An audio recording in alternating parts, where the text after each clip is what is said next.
But that's not what Steve said. He said, nope, one and done. But what he really meant... That's what Steve said. That's what Steve said. Oh, dude. Oh, did we just come up with his catchphrase? Dude. If he doesn't get a shirt that has... That's what Steve said. Oh my God, dude. We just came up with his... I feel like we should have that shirt made and give it to him access. We have to. That's what Steve said. Okay, we just came up with Steve's catchphrase. Steve, feel free to use it. We give you full rights to go for it. Yes, this is our sign off on that. Ladies and gentlemen, my name is Scott. Hey, yo. Is that his younger brother? It's gonna be Jef. The cream will rise to the top, oh yeah. And you're listening to all of the great action figures from our good friends at Hasbro. The Fullyposeable. Have your own WrestleMania with all your favorite figures. Wrestling Figure. Each sold separately from LJN. Podcast. And we are the Mount Rushmore of professional wrestling.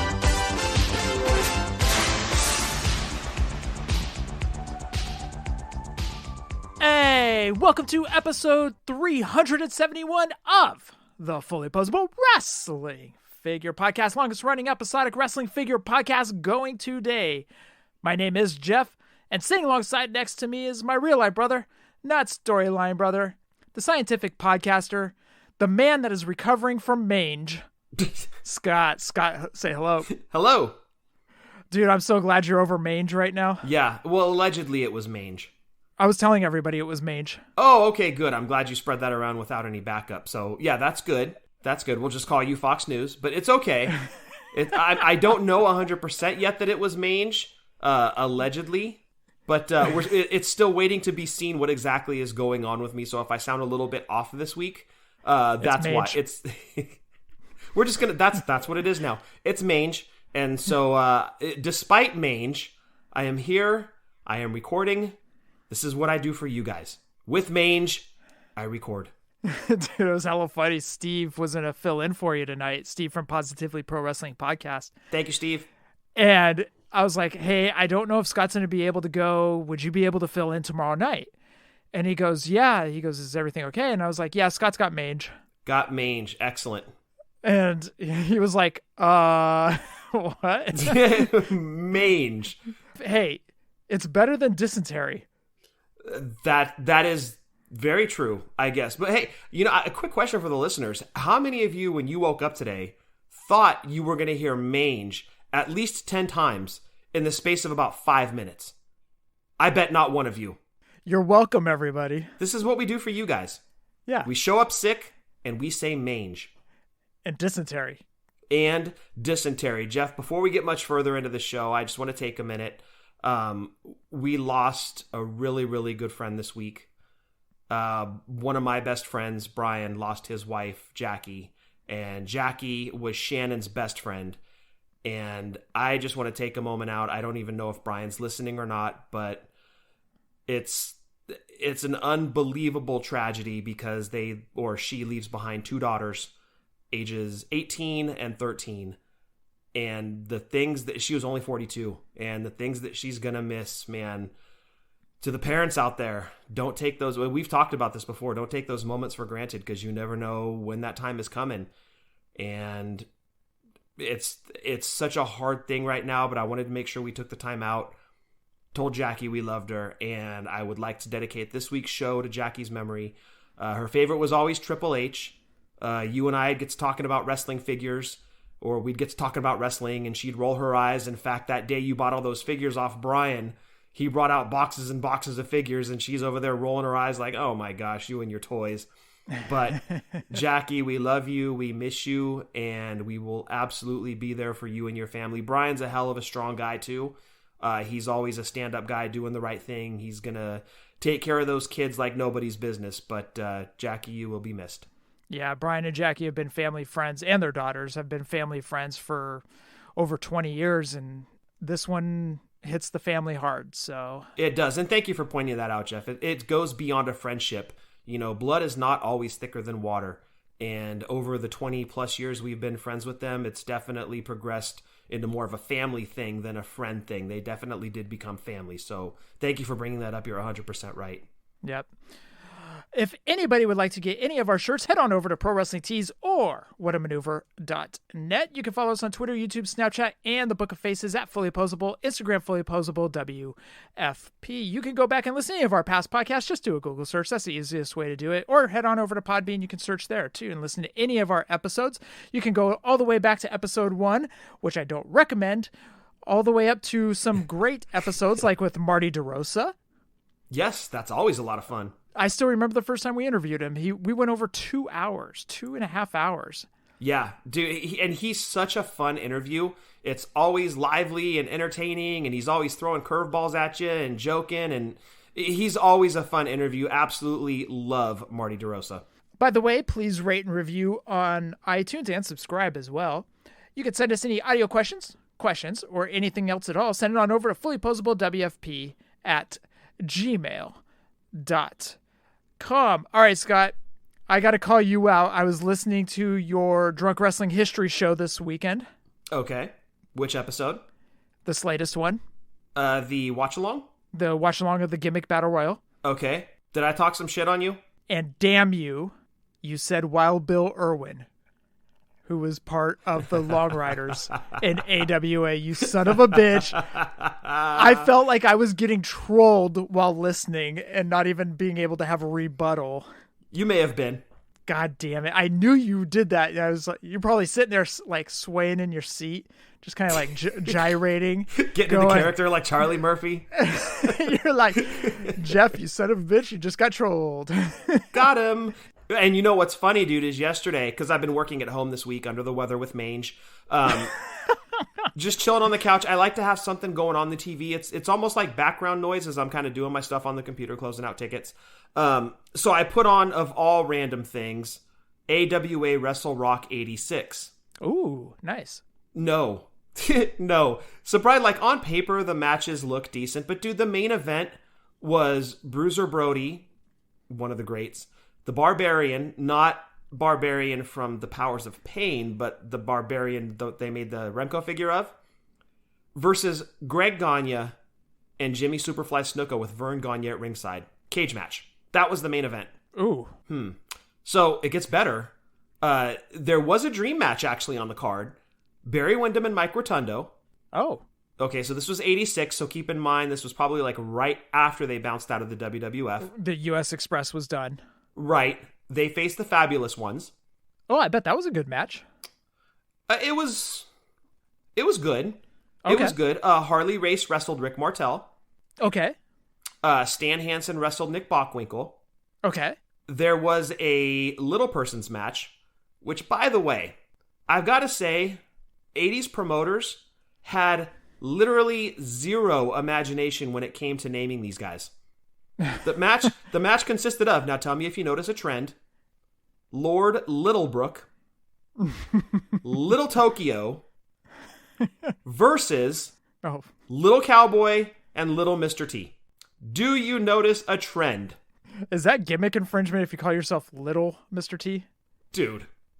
I don't know how he got away with it. Like he had the mohawk, he had the camo pants on, a green tank top. I was like, wow. It's like Mini Kiss.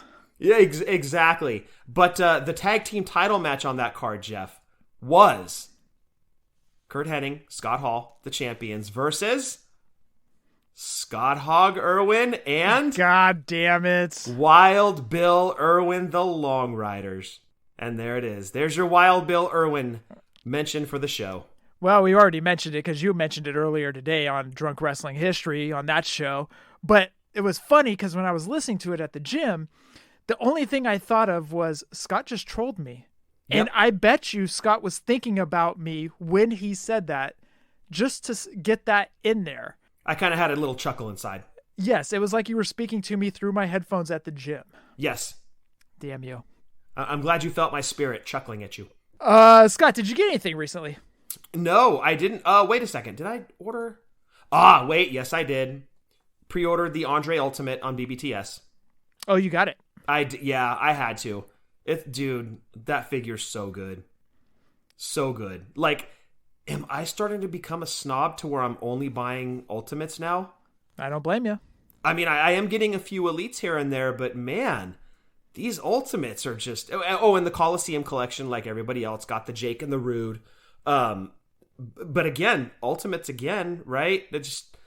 God, those figures are so good. But yeah, that was my purchases this week. 3 Ultimates. Don't blame you one bit, man. So there was a YouTube video that popped up, and it's regarding Bret Hart talking about autograph signings. Ah, okay. Now, have you watched this yet, Scott? No, I haven't. I did see that Steve posted it on the Positively Pro Wrestling group on Facebook, and I figured you were going to be talking about it tonight. Yep. So the title of this YouTube video is Bret Hart on current wrestlers having bad autographs. Quote unquote, ignorant and stupid. This is from October 17th, 2022. So I'm going to play the clip right now. What do you think of the new guys with their horrendous signatures? I know, I wouldn't keep one of them. I would put them right in the garbage as soon as they signed it. Bobby, there you go. You think when you get famous and people want to pay for your autograph, you think you would want to have something to give them that is... I don't know if I was asked about Walter for like a Wayne Gretzky autograph or something, and I couldn't read it. I couldn't show anyone what it is. Like, hey, this is Wayne Gretzky's autograph. Kind of makes it worthless, doesn't it? It does. No one can read it. I wouldn't want to read it. This next one was signed in silver for Roger Cuevas. And speaking of nice autographs, here's a gentleman with another nice autograph. He just wants your autograph with the 2 Hall of Fames on this. Yeah, but he's not as good of a wrestler. No, definitely not as good as a wrestler. There's certain guys that their autographs are so bad it almost doesn't even make sense booking them because... We've not booked people because of how poor their autograph is. Yeah, because it's just the fans just don't even want to... It's also for Roger Cuevas. Yep. I think you always have to just ask yourself what if when you were a kid, what kind of autograph would have impressed you? And if you're going to write something that's illegible, I don't know, that would have impressed as a fan. That wouldn't impress. I think you always got to put yourself in the fan's shoes and satisfy yourself. You know? What do you think happened with today's society? Is it just that we've gotten more lazy and the wrestlers, I don't know. I think it's egos. People are ignorant and stupid. I think being fame makes them better than everyone else. They just don't have to write their name anymore. Yeah. It's just lazy ego. Full of their own hype. So that was all Bret Hart. That was from the man himself. Yes. So I'm not sure which signing this was from. It says WrestleFest in the back, I believe. Oh, K&S WrestleFest. That's what it's from. K&S WrestleFest, and that's where Bret was talking about the lazy, quote unquote, lazy signatures. And then you heard the guys in the back saying we haven't booked people because of their lazy signatures. Yep. And do we sound like broken records at some point where we talk about how wrestlers should take their time and sign these things? And I'll just use Dean Ambrose as kind of a punching bag here. But the lazy DA on the package, the lazy SR from Seth Rollins, the lazy RR from Roman Reigns, and I realize I just targeted the Shield right there, but those are just 3 primetime examples of bad autographs. And when you and I got those autographs, Jeff, we haven't gotten Seth's yet, but the other 2, Dean Ambrose, Roman Reigns, yes. We got the autographs, we're like, dude, we just paid for this. Like, all they did was scribble on this thing, and then you see an autograph, and he's not around anymore, but Velveteen Dream simply writes a letter V. Oh, that's garbage. And then you compare that to, say, Harley Race's signature. Right. Or Brutus Beefcake's signature. Or even Superstar Billy Graham, who, while he was really struggling to sign his autograph, took his time to write out Superstar Billy Graham across the face of the figure, or the packaging on the figure. Those guys take pride in that. Harley Race, Brutus Beefcake, Superstar Billy Graham. Those guys took pride or take pride in the autograph they put on the packages. Obviously, Bret does too. And we've talked about this many times on this show. I'm glad that it's now brought out by... I'm surprised he didn't talk crap on Goldberg's signature. But, dude, I'm glad that, like, Bret's even out calling these guys out for that crap. Yeah. And you know what's funny is a few years back, I actually talked about this on the show a couple of years ago, but I was watching a spring training game. And these announcers were actually talking about players signing autographs for people at spring training games. Mm-hmm. And they were talking about how the signatures back in the day, the guys used to practice their signature for hours. Yes. Like they would get to the hotel room and just grab the pen and paper that was sitting next to the phone in the hotel room and just practice their signature. Yep. And their signatures looked, okay, I won't say all signatures. There were some that were hit or miss. Yeah. You would see a lot more pretty signatures than you would see a DA or an SR or something like that. You didn't see initials back in the day. Those guys back in the day, I would say 6 to 7 times out of 10, you could tell whose autograph it was. You can literally read the first and last name. Mm-hmm. Now, there's good luck. Yeah. There's still some people today that have really nice signatures, like Bailey. Yes, Bailey's signature is fantastic. We're kind of turning the eye over to the people that just give us initials or whatnot. And that's the ones where we kind of go, okay, come on now. Are you serious? Yeah, and this late in the game, and I'll just use Roman Reigns as an example, I got his autograph in 2015, and he did the RR on the package. If he ever decides to change that up, now there's going to be 2 examples of his autograph out on the market. I don't know if that changes values at all, but I mean, you can't really change it now, right? That's been kind of your signature for so long. So now that they're called out, are they going to try to change it? I mean, I doubt it because it's kind of an established thing at this point. They're so used to doing it. But I mean, the next generation, come on, guys, work on your penmanship a little bit. Yeah, because we want to get an autograph and feel like, okay, cool, we got an autograph. It looks nice on the packaging, you know? Yes. Yeah, and they're exactly right. The promoters that Bret was talking to, you're not going to book a guy because some fans know, why am I going to pay for that garbage? I would never pay for Dean Ambrose or Mox, either one, ever again. There's absolutely no way. So I have a question for you. What if the guy was living the gimmick? So, for example, let's say MJF. Let's say he just grabs your figure, grabs the pens, not paying attention, just scribbles and throws it. Okay, but those are pretty rare. Right. Or even like Orange Cassidy, right? Who's just like a whatever kind of guy. Right. You know, okay, so if you're in your gimmick, then okay, I get it. But dude, there's no excuse for everybody else. One other autograph I don't want to ignore that was absolutely immaculate, or still is immaculate, is Ricky the Dragon Steamboat's. Oh, Steamboat has a fantastic autograph. When you get his autograph, he dresses that thing up. Jerry Lawler, amazing autograph. Steamboat wants to talk to you too. So definitely chat him up. All right, Scott. It's time to play minute and a half. Do you have 3 figures for me? Just think of 3 This is like the SNL Jeopardy.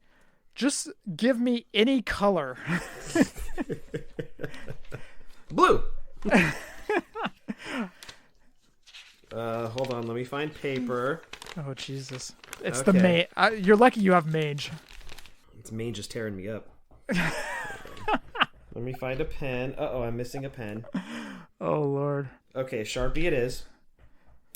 You're gonna have your next round of Mange by the time you get these figures down. Okay, I have 1 that was right off the top of my head.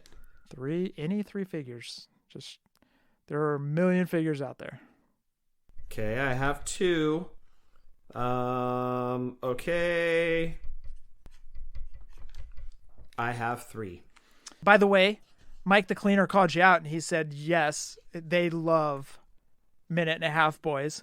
Cleaner, dude, I thought you had my back, dude. He said he was going to send the Venus Brigade after you. Oh, Lord. Nobody wants that. Nobody wants that. I need to talk to that Bill Venus about doing a show together. Well, Venus's show just started back up. I'm going to reach out to Venus. And I'm going to see if he's willing to do a show with me. Oh, God. Oh, can you imagine? Oh, jeez. By the way, Scott, thank you for picking up the tab at Black Bear. My pleasure. You let me get a shake on our birthday. Chocolate. It was chocolate, all right. That thing tastes funny to you? I am lactose, so it led to other chocolate, but anywho. Too bad I didn't give you my Mange, but anyway. I didn't get Mange. I wanted the Mange. I need time off of work so I can send more emails to that Steve Ozer guy. Ozer? He only got one question this week from the Wrestling Figs message board. I need to get my questions in so he can answer them. And Yeah, we always look forward to KBW's questions. yes. Scott, actually, I'm going to go to Taco Bell. What should I get? Get the chicken sandwich. There is no chicken sandwich. I know my Taco Bell all too well. Don't you dare say that. My chicken sandwich will always come from the BK. You have standards. This dude does, dude. Yeah, I guess KBW does have standards. I think I'm gonna go get triple layer nachos. Get the bean burrito, dude. Oh, those are delicious. Yes. What if I got the nacho supreme? Add extra beans. All right. What about the cheesy fiesta potatoes? You know what's funny? Shannon actually got that last night, and it's like one of her new favorite things on the menu. Oh, I know. We got them last night. Shannon and I went there to talk trash about you. And my mange. And your mange. But that's okay. Yes, we got cheesy fiesta potatoes. I got loaded grillers and a 7-layer. That's not even on the menu anymore. You better stop. Shut up. And 7-layer burrito. Oh, I see. Okay. Did you also get an enchilada? No. What about a double-decker taco? No. Oh, okay. I thought you were just bringing menu items back from the past. I would never do that, although the double-decker was delicious. I did get a Nacho Crunch grilled stuffed burrito. Oh. Delicious. And okay. Nacho fries. This guy eat. Holy crap. Dude, you should see the size of him, dude. My 800-pound life. All right, I'm going to go to Taco Bell. Bye, everybody. Goodbye, KBW. Anyways. All right. Why does he always come inside your house, dude? You got to start locking your doors. That's disgusting. All right, it's time for a minute. See what I did there? All right, we got to play a minute and a half boys or a minute and a half men. As I said, Cleaner loves this game, so we've got to continue it. Scott, I told you, people love this game. The data is right there, all on Cleaner. Yeah, thank you, Cleaner. Much appreciated, dude, really. And Jordan Cassatt says he loves it too. Ah, damn it, dude. These guys that I think I'm like cool with. You are They're cool. coming out of the woodwork and stabbing me in the back. I like it too. And we're cool too. Ugh, okay. KBW. Go to Taco Bell and get your nacho 5-layer burrito thing. I'm going to get fully loaded nachos. He's going to get fully loaded. And I'm going to get blackjack taco. Blackjack taco? That's not even a thing. What? But that sounds delicious, actually, now that you mention it. And caramel apple empanadas. Oh, those were so good. Okay, you're just bringing menu items out of the past to torture me now. Look. If we're going to do a Mount Rushmore of fast food desserts, I'm putting the apple caramel empanada up on one of those 4 spots. That good, huh? Oh, that thing was so good. It was the crispy fried pie, and it had that caramel apple filling off the hook. So good. So good. Now I want one. They need to bring that one out of retirement. All right. It is time to play Minute and a Half Men. What is my clue? Okay, so we've got 3 different ones this week. Okay. You've got 2 single figures and a tag team set. Okay, so for this first one, is it the single figure or is it the tag team set? This is a single figure made in the 2010s. 2010s? Single figure. All right. I will remove my earbuds and hear KBW's arteries clog.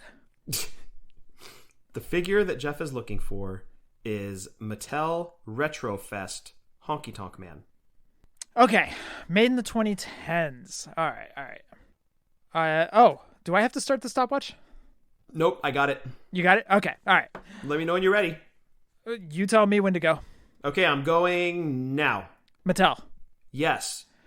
Elite line. Yes. Not main elite line line. elite. No, not main elite line. Hall of Fame. No.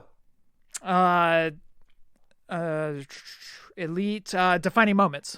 No. Legends. No.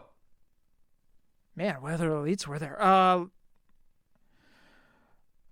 Okay, was this guy a intercontinental champion? Yes. In the 80s? Yes. Mr. Perfect. No. Intercontinental Champion 80s. Macho Man. No. Greg the Hammer Valentine. No.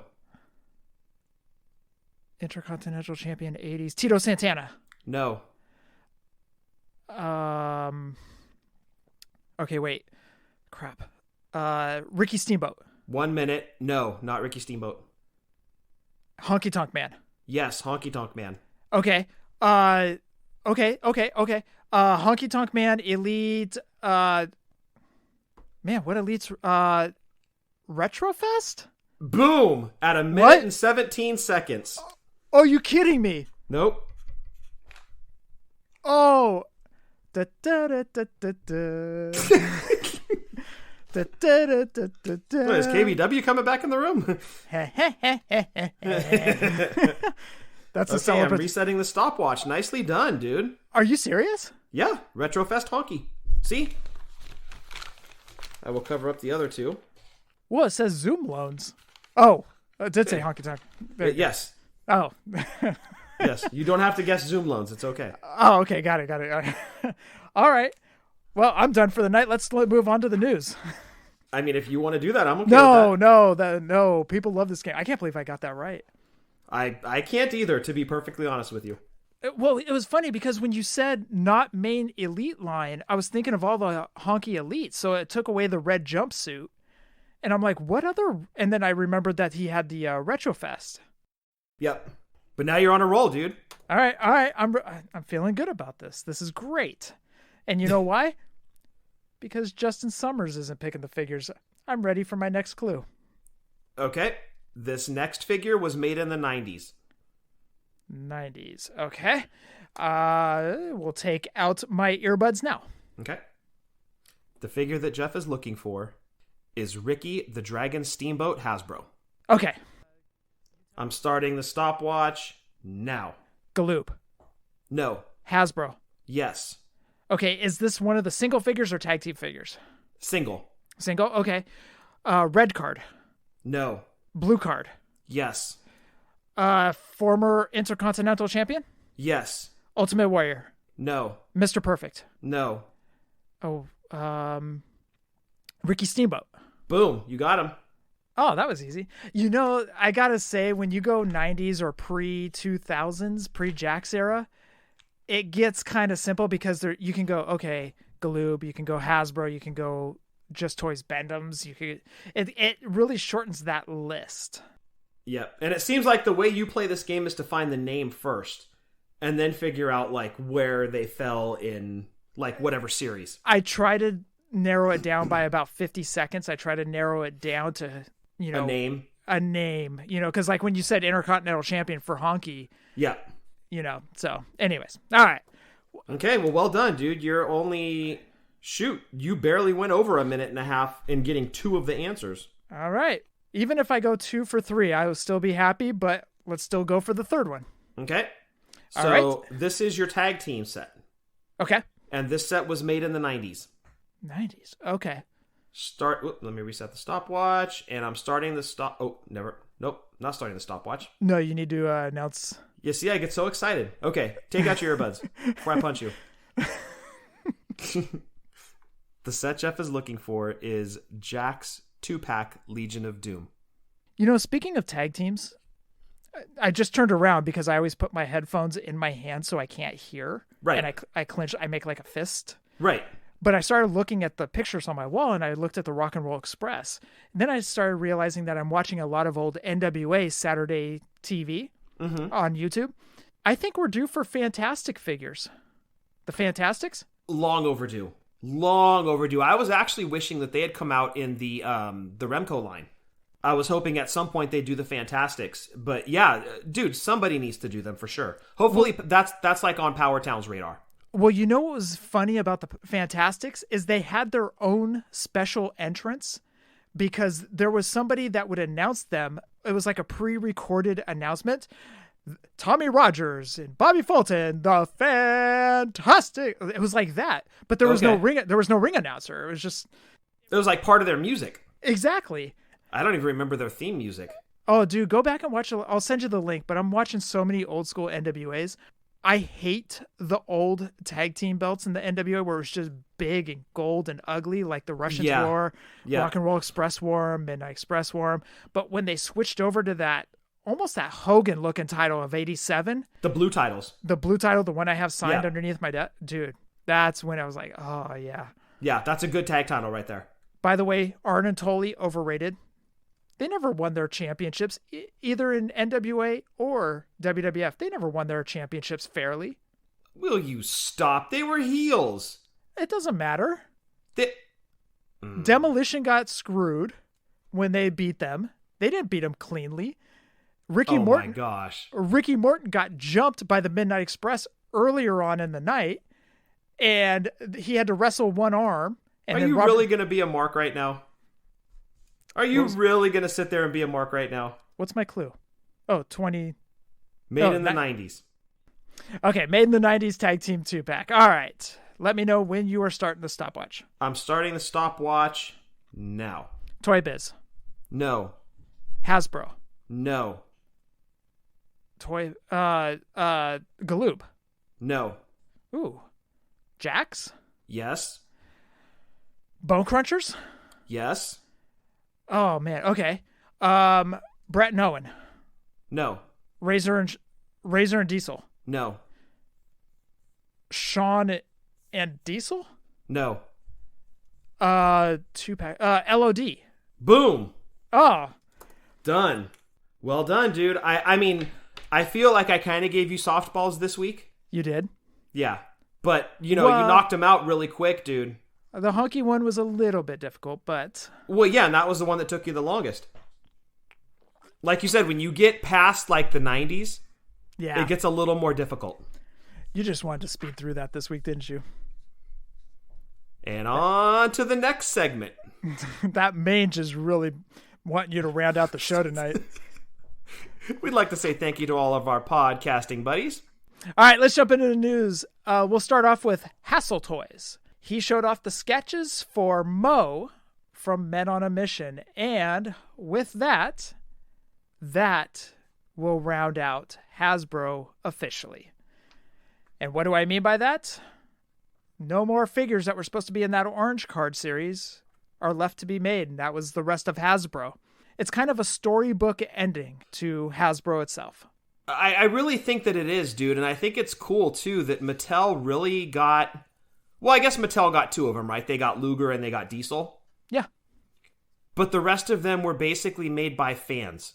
I mean, at the end of the day, that's really what the retro creators now are huge fans of Hasbro.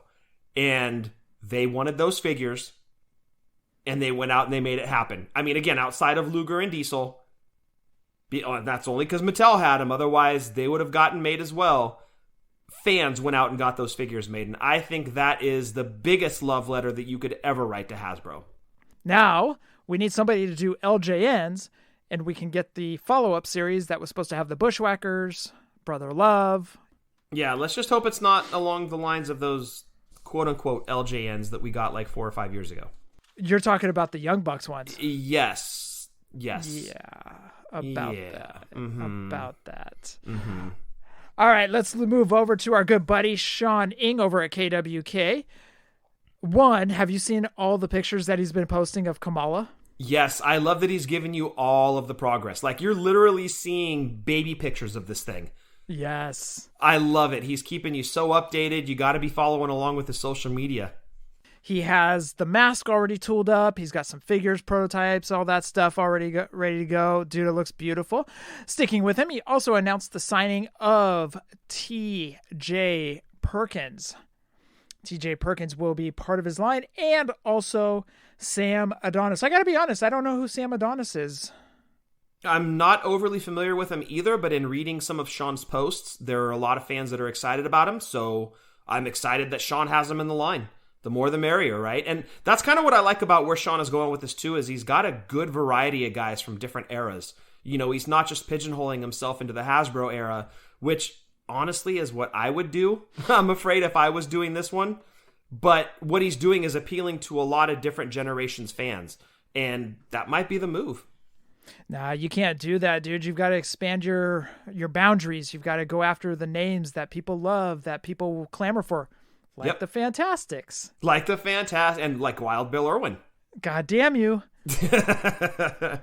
No, it's my tunnel vision. That's why I'm not a toy creator, dude. I just be like, okay, these guys were around this era, so this is all I'm going to focus on. But, these guys widen their scope to include more generations, and that's smart business. Moving over to the Major Bendies, they announced Hacksaw Jim Duggan for their Major Bendy line. And Jeff, before we move on in the news, I do want to throw a huge thank you out to Michael Canick, who does the work on the Major Bendies. He sent you over and I over a Colt Cabana Bendie. Absolutely love it. Again, as a lot of listeners know, Colt Cabana is a huge inspiration for this show. Had he not even done a podcast to begin with, which when he started doing, I'm like, what's a podcast? But Jeff and I fell in love with his show, and is one of the reasons that we're still here today doing this. Michael Canick knows that story and went out of his way, reached out to us, sent out a couple of Colt Bendies, and I got to say, these things are awesome. So definitely go check out that Hacksaw Bendie as well. Thank you, Michael, for the Colt Cabana. As Scott said, he is a huge inspiration for the show, so thank you for sending that over. Also, Jazzware showed off the renderings for the CM Punk and MJF Blood and Guts 2-pack. Jazzwares has not been on my radar really at all, but I saw the pictures of those today, and holy crap. If the CM Punk is anywhere even close to that, and one of the MJF heads, I wasn't a big fan of all of the MJF heads, but the one where he just had like a little bit of blood on his forehead, both of those could be contenders for Figure of the Year. If they come out anywhere near what those renderings were. And dog collar accessory? Come on. Yeah. By the way, I apologize. I want to go back to KWK. He also announced that he has the exclusive distribution deal has been made with Wrestling Collectibles in New Zealand for customers in both Australia and New Zealand. So that will be the sole distributor for the KWK Kayfabe Heroes series in the region. Shawn is indeed prestige worldwide. As Keyboard Warrior announced, there's only one question for Steve from the Wrestling Figs message boards, and it comes in from Jesus Ramiro 93. Said, hey, Steve, has or where there talks to create another Slim Jim Macho Man with the other outfit in the displays? Steve said, nope, one and done. You can't duplicate perfection, is what Steve is saying, essentially. Like, you can't recreate the best wrestling figure of all time. So why even bother? You got to leave your masterpiece alone, let it move on in history as the best ever, and let everybody continue to chase that perfection. I completely read what Steve meant in his 4-word response to Jesus Ramiro 93. Well, that's why the Bret Hart red card from Hasbro has never been redone. Because Hasbro doesn't want to do wrestling figures anymore? No, because it's the greatest wrestling figure of all time, so that's why nobody's ever redone it. Oh, I see. But that's not what Steve said. He said, nope, one and done. But what he really meant... That's what Steve said. That's what Steve said. Oh, dude. Oh, did we just come up with his catchphrase? Dude. If he doesn't get a shirt that has... That's what Steve said. Oh my God, dude. We just came up with his... I feel like we should have that shirt made and give it to him access. Oh my God, dude. We have to. That's what Steve said. Okay, we just came up with Steve's catchphrase. Steve, feel free to use it. We give you full rights to go for it. Yes, this is our sign off on that. Feel free to use it. That's what Steve said. That's hilarious. I love that. But I know what he meant by nope, one and done. Yeah. All of those things I said. Let the others chase my perfection. Red card. Bret Hart, red card. Oh. I don't know what you're talking about. Rad Chad agrees with me. Well, and see, that's the beauty of wrestling figures. Is that Rad Chad and I are right. Yep, I agree. Is that it's all opinion. Nobody's right. Nobody's wrong, except for you. What? And that's the beauty of it. We can all agree to disagree. That's right. It's all subjective. That's the Mange talking. It might be. Feeling a little feverish. And that rounds it out for the news. All right, we have WWE Elite Series 77 up in the nostalgia segment. Are you ready, Scott? Let's go talk about it. We're going back in time for nostalgia. We're going back in time, nostalgia. Before we get into WWE Elite Series 77, we want everybody to head on over to Wrestling Figure Database. Of course, over there, they have almost every wrestling figure ever made over at WrestlingFigureDatabase.com. And Scott, actually, before we get into this segment, Dylan actually messaged me and updated me regarding those LOD King of Toys. And this is what Dylan said. He said the LOD were made by King of Toy in 2006 and were designed by the same sculptor who did all of the HAO, NJPW, and AJPW figures. I think he may sculpt 16D today, but not sure. Like SharaPro, the articulation isn't always the same, but it's usually at waist, arms, and head. You were right on them being soft vinyl. Oh, okay. A little update regarding the LOD figures from King of Toy. Nice. Thank you, Dylan. Yes. Also, while you're over at Wrestling Figure Database, what we want you guys to do is we want you to go to the WWE Main Elite Line Series, go over to 51 to 100, scroll down just a bit, click the series, scroll all the way down to 77, and follow along as Scott and I read off this list. Again, that's all over at WrestlingFigureDatabase.com. And while you're over there, speaking of the great Dylan, make sure that you smash that donate button and kick Dylan back a couple bucks for keeping this wonderful, wonderful website going that he has put together for us wrestling figure collectors. So again, WrestlingFigureDatabase.com. All right, Scott, what you got for WWE Elite Series 77? Yes, sir. Mattel WWE Elite Series 77 consisted of Ravishing Rick Rude. He was your variant in this series. Both variant and regular had some packaged with the robe on and some packaged with the robe kind of bundled up and off to the side. Not really sure what the reasoning for that was, but that's what you got. Regular version had Rude in tights with the Ultimate Warrior face paint on it. The variant was Rude in yellow tights, had the IC title painted on it. Next up, AJ Styles came packaged with a vest and an OC Polly Pocket style shirt. The Fiend came with a head skull lantern. Next up, the great Miss Elizabeth. She was in her SummerSlam 88 look with the yellow and red dress on.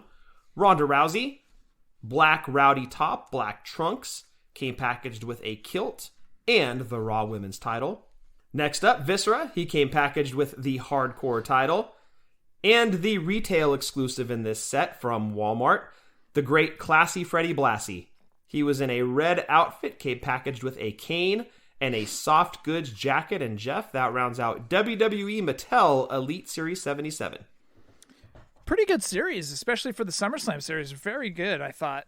Yeah, very, very strong. And what's shocking is that Miss Elizabeth is still fairly easy to find. Yes. Like, especially on the secondary market, you'll get into that. But I've kind of looked at her a couple times, maybe for people that missed out on the Mega Powers, or on the Miss Elizabeth to go with the Mega Powers. Still hasn't blown up. I figured once that set came out, her figure would spike. It never did. Yeah. But yeah, you're right, Jeff. Overall, a very, very strong series.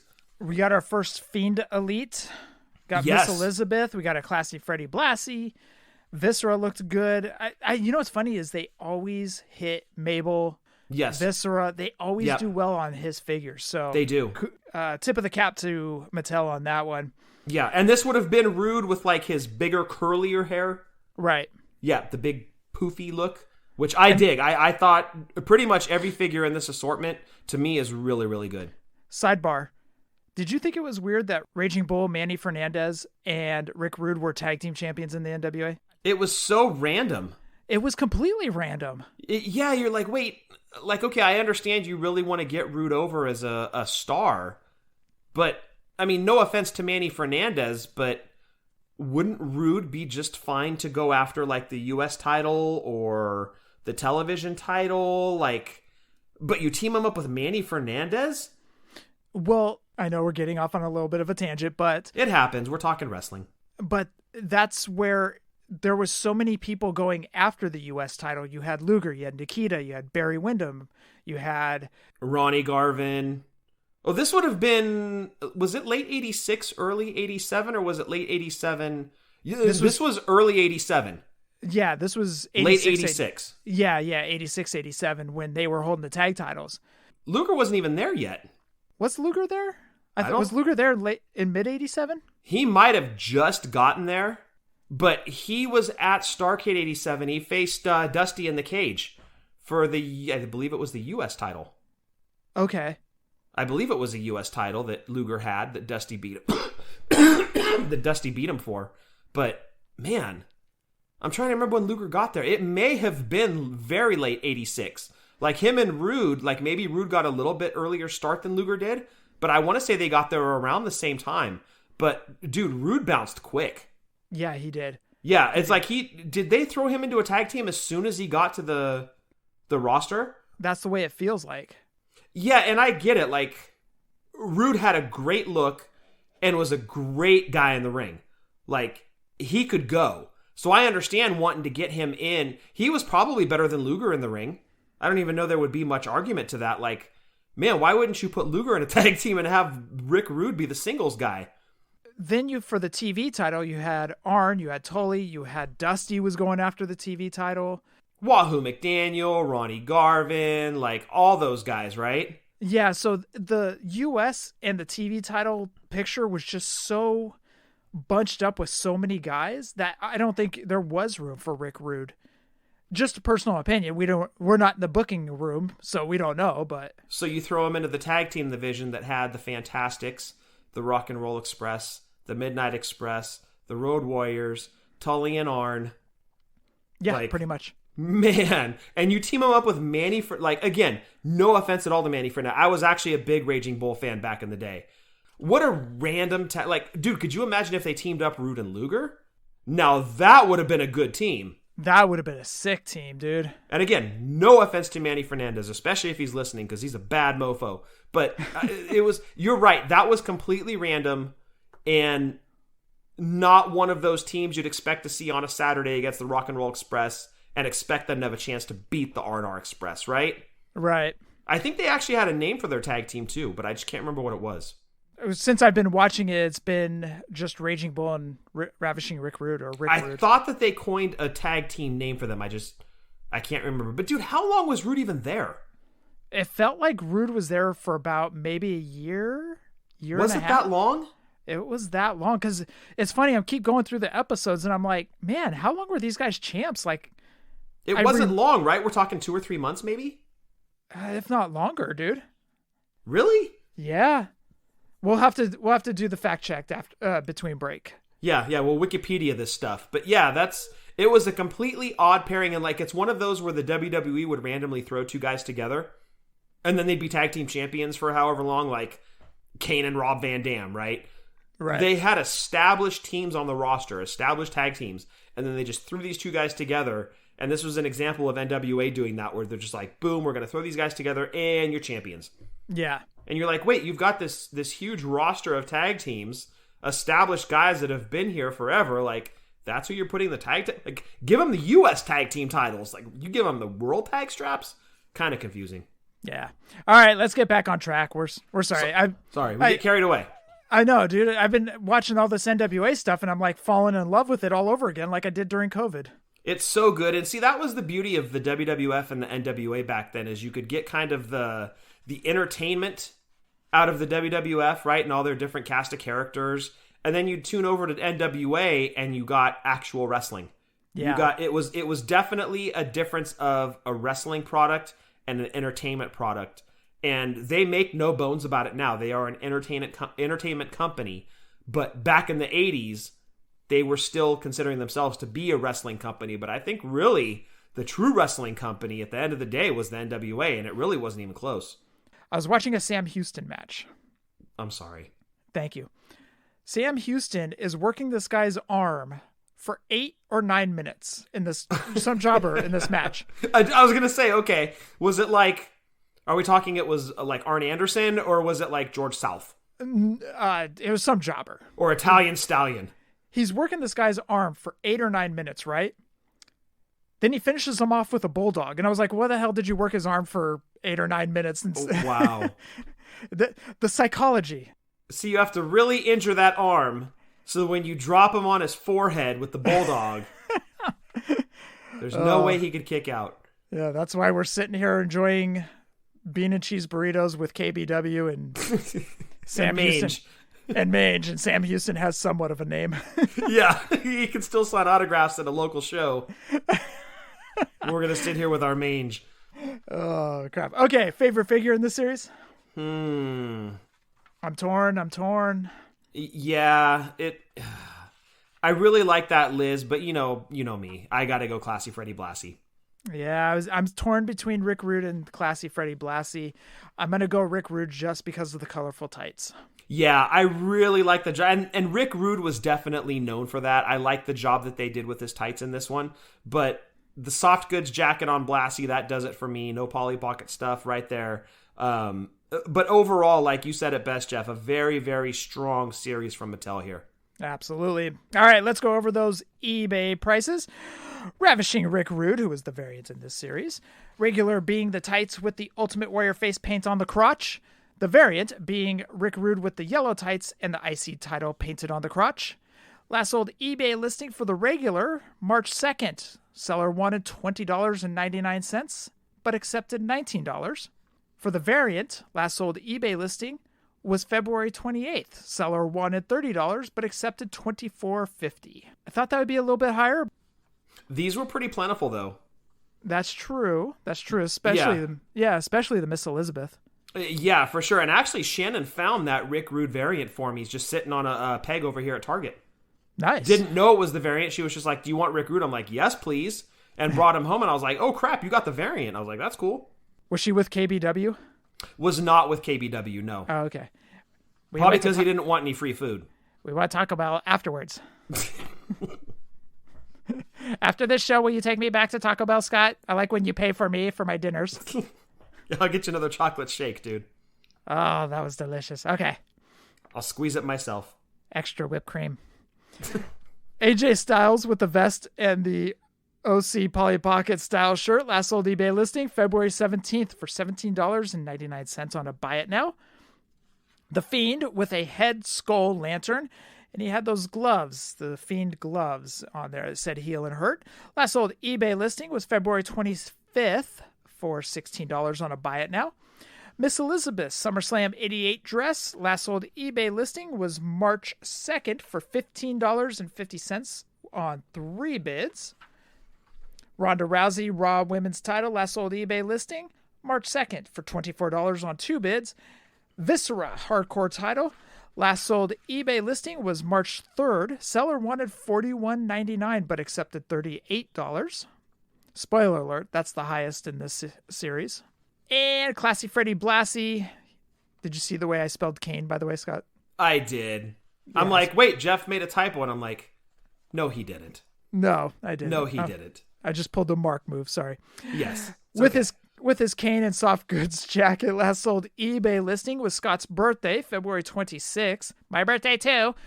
For $24.99 on a buy it now. So there you go for this SummerSlam series. Really, really good series.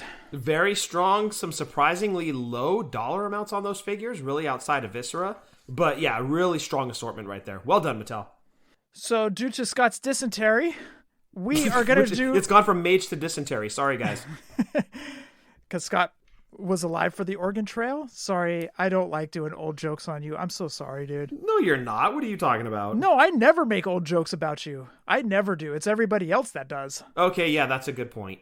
Yeah, I'm sorry. Yeah, that's a good point. You don't do a lot of old jokes. That's true. That was a dick move by your brother there. I got your back, Scott. Yeah, okay. We're brothers in arms.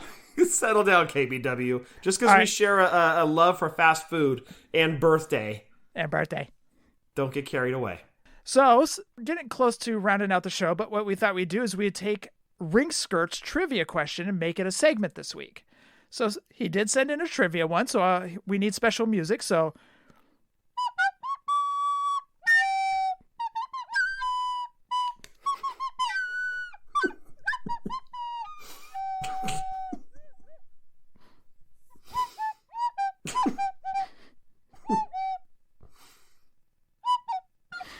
I'm sorry, did you say special music?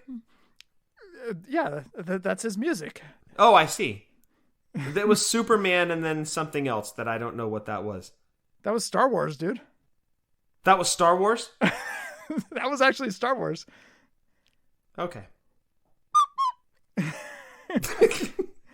Wait, how do I play I should play the Titanic theme. Do you know the Titanic theme? The Celine Dion song? Is that it? I don't. Yeah, off the top of my head, I don't remember how it goes. All right. I'll try it for next week. I'll practice. Just play what you think is the sound of a sinking ship.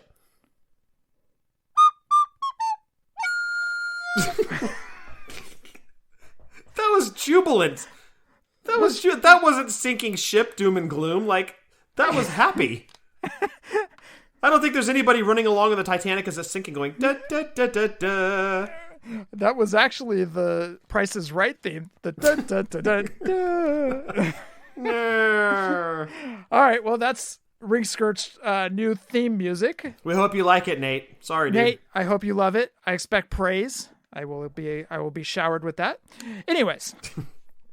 All right, Scott. Here is Ringskirts trivia. It is not an audio, it's a question. Okay. Okay, Scott, for us, Hasbro's with hats. Can you name all of the WWF Hasbro figures that have hats? Removable or molded, it doesn't matter. Oh.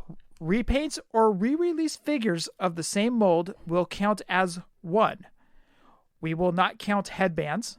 So Macho Man 1, Texas Tornado, for example.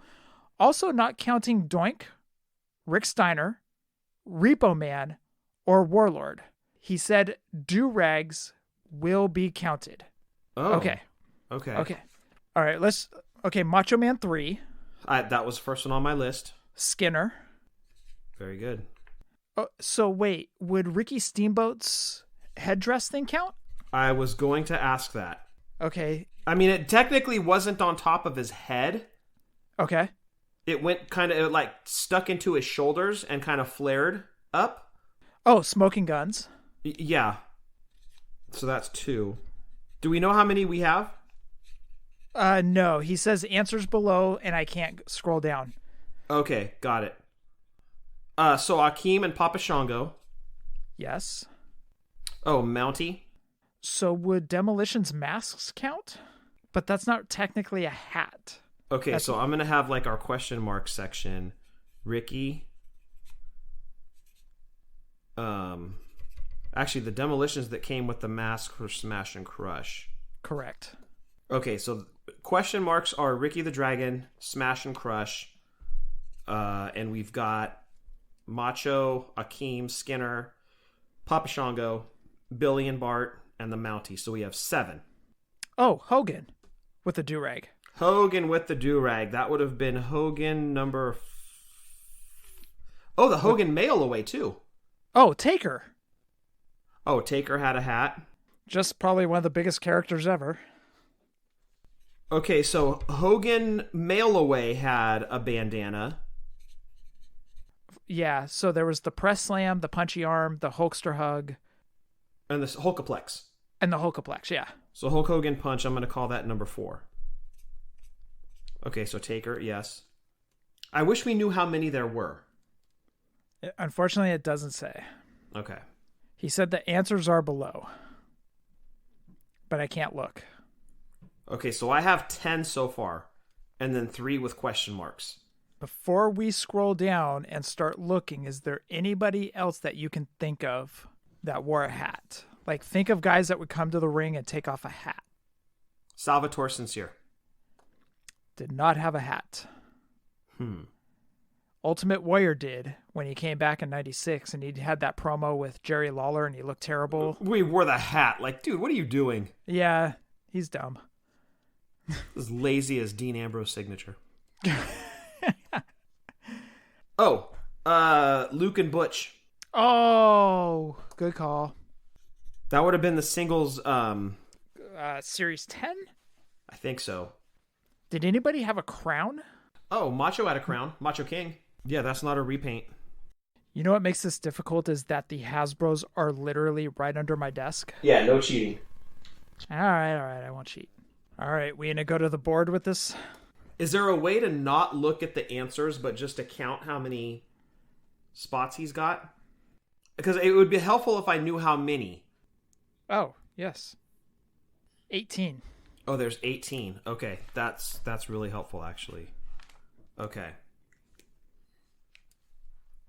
so 18. So that would be...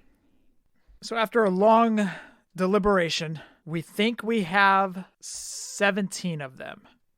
Yes. Do you want to go over the list, or do you want me to read off Nate's answers and... Yeah, read off Nate's answers, and then I've got our list here so I can check them off as we go. Okay. So Nate says, answers are below. He's a man called Sting. He does this. He does that.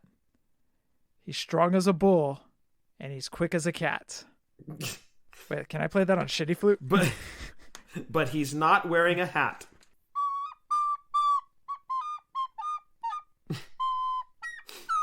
I was pretty good on that. It was like I was watching WCW Saturday Night. Hasbro's with hats official answers as approved by the desk of President Jack Tunney. Ooh, it's very official then. He was a better president than Gorilla Monsoon, who restarted the Iron Man match at WrestleMania 12. How dare you? I said what I said. Jack Tunney was a damn good president. He kept his nose out of people's business. Yeah, but he wouldn't let Hogan and Warrior wrestle again because they really might hurt each other. All right. Number 1, Akeem. Okay, got Akeem. Okay. Number 2, Macho King. Okay, got Macho King. Number 3, Demolition Axe. Wait. Axe never came with the... No. It was Smash and Crush. Smash and Crush. Uh-oh. Uh-oh. Jack Tunney. Starting to get a little concerned. Nate Tunney, I'm a little concerned about this. Okay, did he happen... Maybe he meant... I think he meant Crush. Okay, I'm going to cross out Crush on our list. Okay. Number 4, Demolition Smash. Okay, got it. Number 5, Hulk Hogan. Number 3. Okay, so we had Hulkaplex as one of them. So, okay, I'm going to just mark that one as the one that... I'm going to guess that's the Hulkaplex. Because that one had a headband. Okay, so there are 18 of them. How many are on our list? If we're counting Ricky Steamboat, we had 18. No, because we're missing one. Oh. And it's number 6 right here. Okay, who is it? Sergeant Slaughter. Damn it! Okay. Dude, all you had to do was look to your left. You got the turnbuckle pad right up there. I literally have it sitting over my left shoulder. See, that's it. We will not cheat, Nate. We will not cheat. Oh, man. So that was the one we were missing. Okay. So I'm putting Slaughter down as a huge X for us. Shame on us. Number 7, Ricky Steamboat. Okay, so he does count. Okay, so Xing out Steamboat. Number 8, The Undertaker. Okay, got Taker. Number 9, Macho Man. Number 3. Got it. Yep, Macho 3. Number 10, Hulk Hogan. Number 4. Got that. That's the Hogan punchy arm. Number 11, Skinner. Yep, Skinner. 12, Mountie. Got Mountie. 13, Berserker. Berserker, that was one you came up with, Jeff. Good job. 14, Papa Shango. Yep, got Shango. 15, Bushwhacker Luke. Number 2. Mm-hmm. Number 16, Bushwhacker Butch. Number 2. Yep, got him. Number 17, Billy Gunn. Yep. Number 18, Bart Gunn. Got it. Okay, so I was right then. The Hogan mail away, because it's a repaint of the Hulkaplex, did not count, because we had the Hulkster mail away down here too. Correct. Because it was a repaint of the Hulkaplex, that doesn't count. The answer we were looking for, I'm sorry, Fullyposeable boys, was Sergeant Slaughter. All you had to do is look to your left. I blame Mange, but I will not cheat on Nate. He sends these in good faith that we will not screw him over. And by God, we play the right way. So we missed one. How did we forget Slaughter, dude? I know, of all people. I can look over my left shoulder literally, and Sergeant Slaughter Ultimate is above my television. The turnbuckle pad is hanging on the wall next to the television. To my right, I have his G.I. Joe figure. I'm like, but I won't cheat on Nate. I won't do it. Well, if I was with that man, I would never cheat on him either. But anyways, we need to round out the show right there. I want everybody to head on over to WrestlingToyTracker.com. Over there, you can check out the card and loose prices of LGNs, Galoobs, Hasbros, Just Toys, Bendems, and Defining Moments. That's all over at WrestlingToyTracker.com. All right, it's time for our podcasting buddies to get their plugs in, so let's do that. First, let's talk about the great Brian Breaker and the great Big_Bane over at the Breaker and Bane's Power Hour, where they talk wrestling. They talk basically everything under the sun. Whatever they want to talk about, they just talk about it. And they just riff off of it for about 45, 50 minutes, and it's fantastic. And I listen to it every week. And I recommend that you guys do as well. So that's Breaker and Bane's Power Hour. Also, check out Breaker's new side project. Not nude. Oh, new. I was like, wow. You finally started with that OnlyFans. Good for you, Breaker. Where do I sign up? I mean, what? Get in line. Check out Breaker and Daniel Cross's new side project, The Rumble Wheel, where they spin the wheel and they talk about what it lands on.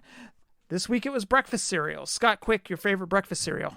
I'm going to go Reese's Puffs. Bah. Really? Not the worst. I think Golden Smacks or Honey Smacks, those are the worst ever. Well, you put me on the spot. I don't eat a lot of cereal, but okay, can I have a second to think about it? Yes, mine is Golden Grams. Now go ahead. I was literally just going to say Golden Grams, but actually my favorite number one, and Shannon's probably yelling at the radio right now like, dude, it's Cinnamon Life. Oh, Cinnamon Life's pretty good, dude. Yeah, I've always liked Life cereal for some reason, but Cinnamon Life specifically, favorite cereal of all time. I used to have Fiber Sunday, and I just eat a bunch of Fiber cereal. Oh, fun. Yeah. Made for an interesting Mondays, I'll tell you. Anyways. Dude, okay, since we're talking about this stuff now. So, the other night, it was getting late, and I just wanted something to eat before bed. It was just something super quick. We had Raisin Bran in the pantry, and I'm like, I'll just have a bowl of Raisin Bran before I go to bed. Uh-oh. Oh, boy. Let me tell you, at 49 years old, you hit the old stomach with some bran. Oh, wow. It's like revving an old engine back to life. Holy crap. Literally. The next day was not fun at work. Dude, after 2 visits, I told my coworker Grady, I'm like, dude, if you see me get up and go, don't stop me. Just move out the way. Oh, man. That's why you do it on Sundays. So then you have... Yes. Well, or have it Saturday night. That way Sunday, get your yep. colon cleanse on, clean the pipes. Yeah. Yep. Good stuff. Check out Breaker and Bane's Power Hour. Also check out Breaker's side project Rumble Wheel and the TB Toycast with the great Travis Fowler. Also, check out the Positively Pro Wrestling podcast. I want to thank Steve willing to step in for Scott this week. Thank you, Steve. He was ready to go. He had the engine revving. He's a trooper, man. I really appreciate that. Yes, but check out the Positively Pro Wrestling podcast. Also check out their Facebook group. That's a lot of fun. Check out the Chick Foley Show. Check out Justin with Wrestling Cheers. RJ with Ringside Rant. Oh, and I do not want to forget the great Jordan Cassat with the Stolen Gimmicks podcast. Well, let's not get carried away with great, Jeff. He does like the Minute and a Half Boys segment, so. Minute and a Half Men, 2-minute warning. That thing. Yeah. Yes. Anyways. But definitely go check out his podcast for sure. No, he is great. All right, fine. I'll give you that. Check out Marty and Rucker with Boot to the Face. Tim's pulling up a chair with the Fig Life. Soda and Ethan are doing In the Marbles pod. That's a lot of fun. I love listening to. And Scott, what you got for Drunk Wrestling History? Well, we do not have a show that dropped this past Friday. Yes, you did. I thought the Gimmick Battle Royal was week before last. No, you guys took last week off, and the Gimmick Battle Royal was this week. Oh, that's right. So I now see, dude, it's honestly been so long since I recorded, I kind of forgot we were at with Drunk Wrestling History. Mm-hmm. Well, that's the hard part. Like, it's when we do Fullyposeable, it's just you and I. And we pretty much do it on the same day every week. With Drunk Wrestling History, there's 3 of us, so that's an extra schedule to have to coordinate. And just lately, between Eddie's work schedule, and it's been crazy here, and Adam's work schedule, it hasn't panned out. We haven't recorded in like a month. So it's been a while. So yes, did not have a show the previous week. This past week, as Jeff mentioned, Gimmick Battle Royal. Twitter, @wrestling_drunk. because we're Drunk Wrestling History, we're not always accurate, but we are always drunk. And apparently I'm drunk and have mange because I had no idea what episode we were on for Drunk Wrestling History. And dysentery. Also the dysentery, yes. Dementia. Soon. Coming soon. Diarrhea. Always. Also coming soon. That's KBW. Oh, man, it's hitting. Also, check out Marty and Sarah Love Wrestling. Scott, roll call. Gonna throw it out to Jason Wolf. Check out his custom Hasbros. Oh my goodness. If you're not following his social media, you're missing out. This dude is doing some killer custom Hasbros. Just reach out, tell him what you need. The dude does amazing work. Follow his social medias, Jason Wolf. That's WULF. You need artwork? Jason's your guy for that too. An all-around talent, fun guy to follow. The great Jason Wolf and Jeff. That rounds out roll call. Oh man, that double-decker taco just ran right through me. He stacked a double-decker in the bathroom. Maybe he took an upper decker for you. Oh no, that's disgusting. Maybe I did. Yeah. KBW is one of those guys. He has no shame. He'll pull the lid right off of that bowl on top, do his business, and put the lid right back. That's what us February 26th birthday boys do. Yeah. If you're born on the 26th of February, it's in the contract. You must do upper deckers at least once a year. Keep it classy. Scott, for episode 371, anything else? Uh-oh, he forgot his tagline. The dysentery, mange, diarrhea, and dementia have all hit at once. Everything. It was a huge trifecta. Do you want me to help you out through this? No. Okay. No. I do want to go back to what I said earlier. This episode is dedicated to Jackie. We love you. We miss you. R.I.P. I hope you're at peace, Jackie. Stay safe. Stay healthy. Fig Life since 2016. And happy toy hunting. I want to thank everybody for listening to episode 371. Jackie, until we see each other again, hashtag Fig Life. Adios.